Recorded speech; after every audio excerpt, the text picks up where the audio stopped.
Так, ассаламу алейкум, дорогие друзья.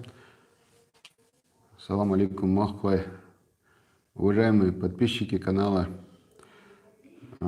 Обещал вечером эфир несколько раз. Так, сегодня давайте мы первый эфир сделаем по пересечению границы. Этот эфир будет большей частью на русском языке. В общем, такое дело.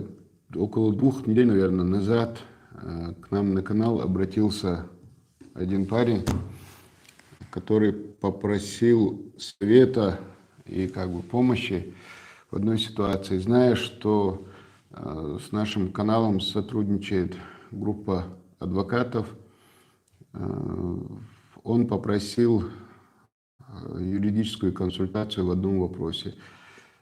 Кто-то из его знакомых попросил его, когда он откуда-то возвращался домой, попросил его довести домой некие вещи.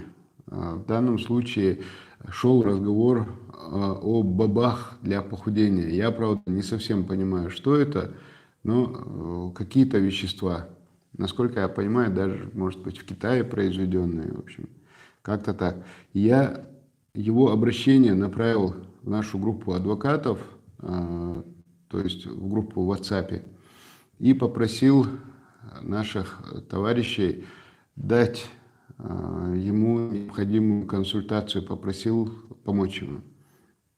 И наши товарищи с ним связывались, звонили ему, занимались его вопросом. И вот один из наиболее наших активных коллег, друзей, братьев, Резван, я его сейчас наберу, он сам расскажет об этом.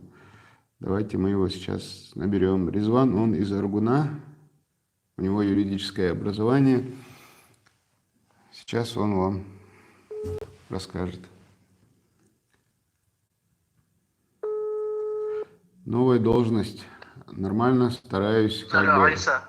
Алло, Резван, ассалам алейкум. Валикум ассалам, Айса. Как твои дела, Резван? Ничего, нормально, Айса, как поживает? Нормально, нормально. В общем, мы сейчас в эфире, Резван. Ага. Давай мы в эфире сейчас по этой теме будем говорить на русском языке, чтобы больше людей смогли понять, больше людей были предупреждены, как говорится. В общем, недавно к нам позвонил человек. Да, и вот его просьбу по его проблеме, когда он проезжал через границу, я скинул к нам группу адвокатов в WhatsApp, и ты вот активно этой темой занялся, да? Ага, да. Айса, добрый вечер, дорогие подписчики. Представься, наверное, сначала. Меня зовут Резван, я из консульта. Я хотел бы рассказать вот эту историю, чтобы дальше наши земляки и другие наши подписчики, чтобы не сталкивались с этой ситуацией. То есть, Иса, на группу обратился человек, который выезжал в Европу на своей машине, и его попросили перевезти какие-то бобы. Эти лекарства для похудения или для повышения веса. При досмотре, даже не досмотре, а осмотре, он их провозил свободно, не скрывал, эти препараты были обнаружены.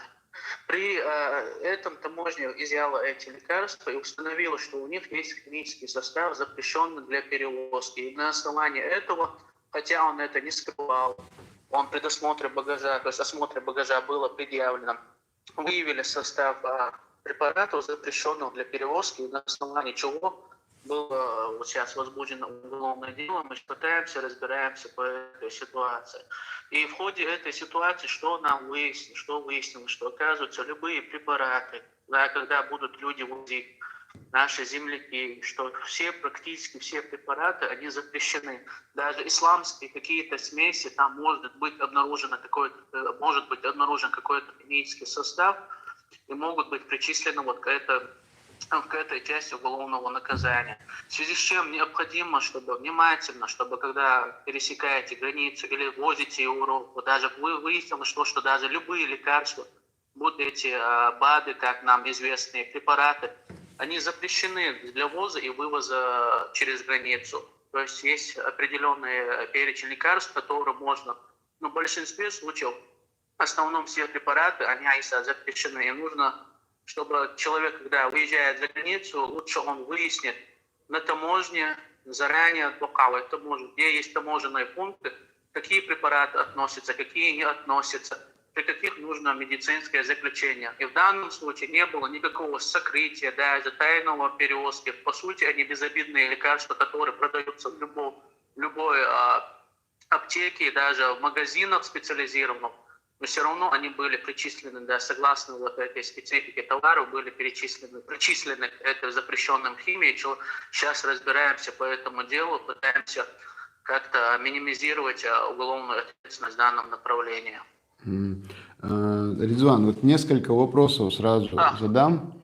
Кстати, вот нашим подписчикам, которые сейчас слушают и пишут свои комментарии, тоже скажу, если есть вопросы, прям по ходу задавайте, я их буду зачитывать. Резван, несколько вопросов от меня лично. Это его задержали и уголовное дело завели на российской таможне или белорусской? На российской. На российской. На российской, При выезде он уезжал в Европу на своей машине. Да. То есть это даже не въезжал, а выезжал из Российской Федерации? Выезжал. И у него были вот эти самые бобы какие-то, для похудения? Да, бобы, они в народе известны, Иса, как препараты для похудения или повышения веса. То есть вот эти самые запрещенные какие-то вещества, они как химические, присутствуют в этом.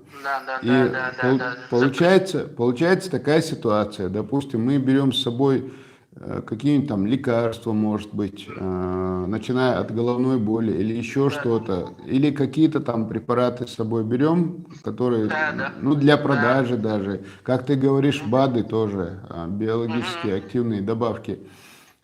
Получается как? Несмотря на то, что их свободно продают, когда мы их перевозим через границу, в них могут оказаться там концентрации каких-то химических веществ, которые запрещены для провоза. Да, это может считаться уже незаконным, перевозкой химических веществ, могут содержаться любые препараты, когда мы по этому случаю выходили с людьми, которые туда ездили, пытались выйти на таможню, они нас сразу предупредили, любые препараты лучше иметь с собой рекомендации врачей, то есть рецепт врача, что они назначены этому человеку в ходе какого-то лечения. Но в основном эти БАДы, эти препараты, бобы и даже исламские какие-то наши народные эти вещи, они могут обнаружить тот состав при проверке, который является запрещенным для перевозки через границу. И, соответственно, там вопрос у нас возник, если он предъявил, неважно, он предъявил, не предъявил, это уже считается незаконной, то есть перевозка, попытка перевозки. Даже если он при этом предъявил эти лекарства, все равно? Да, в данном случае, даже в этом случае, в котором мы столкнулись, он их не скрыто вез, он их при багаже, при предъявлении багажа, осмотр, это разные понятия. При осмотре они были им предъявлены, но все равно это посчиталось, то есть, что это является незаконным, согласно Уголовного кодекса. Сейчас мы пытаемся по этому вопросу минимизировать, чтобы все сделали как бы минимальным.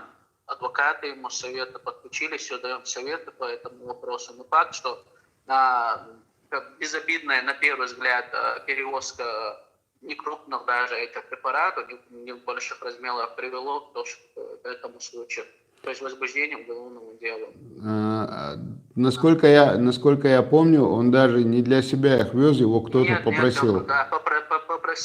Его попросил человек перевезти их.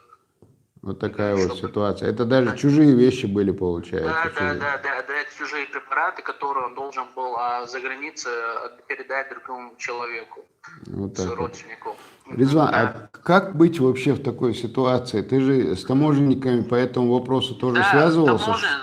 Я имею в виду, надо человеку что-то провести, Да, Но и, конечно, человек будет, если он знает об этой проблеме, он будет опасаться попасть в такую же ситуацию. Вообще, как от да. этого защититься? Алиса, в этой ситуации лучше, во-первых, есть на сайте таможни проверить, какие препараты, что, какие препараты. Есть На сайте страница таможни. обратной связи.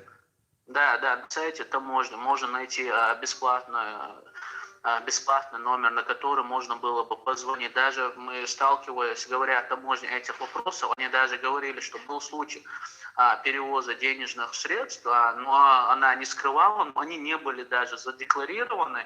В связи с этим было возбуждено уголовное дело. То есть, любые сомнительные вещи, сомнительные препараты, лучше их не вывозить. Лучше зря и не связываться, потому что мы не знаем, мы не имеем специального образования, какой химический состав этих препаратов находится. Тем более, зная современную фармацевтику.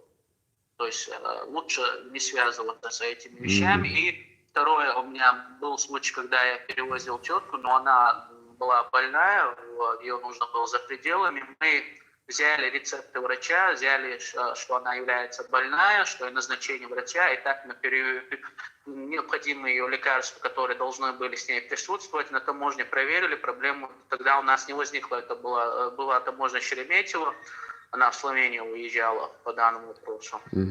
То есть лучше вот эти БАДы, вот эти все сомнительные препараты, лучше, если самое хорошее, с ними не связываться и не перевозить.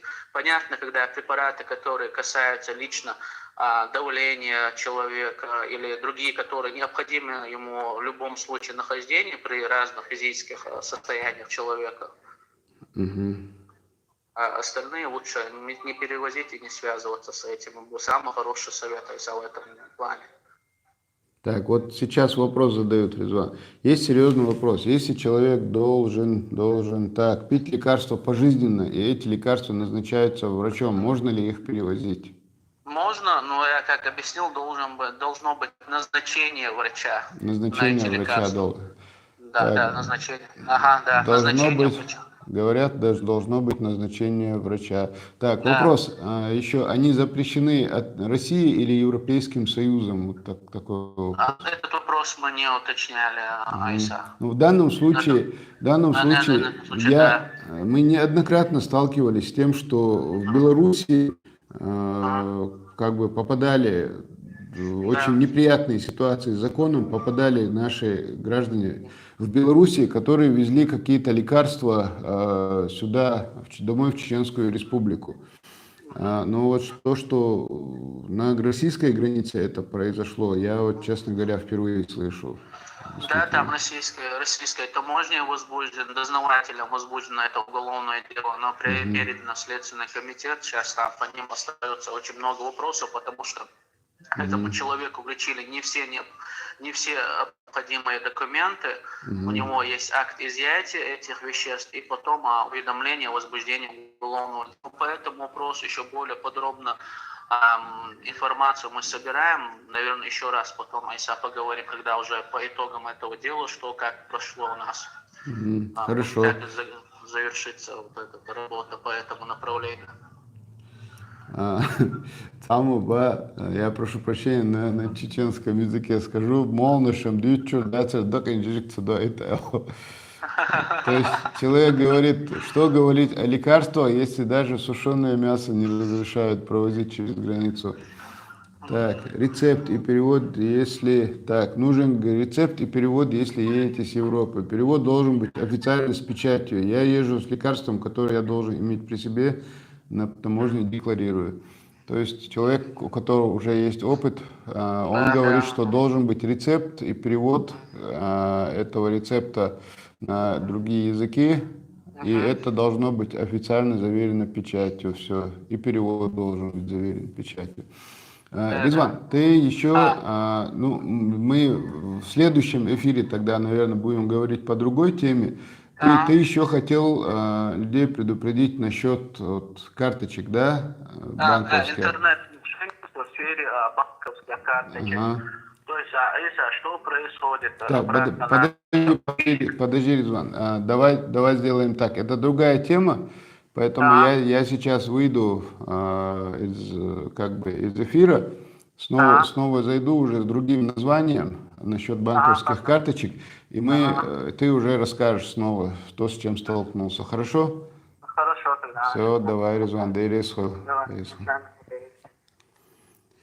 Так, пока Резван отключился, через несколько минут я вот завершу этот эфир, снова его наберу, и Резван хотел поговорить о банковых карточках.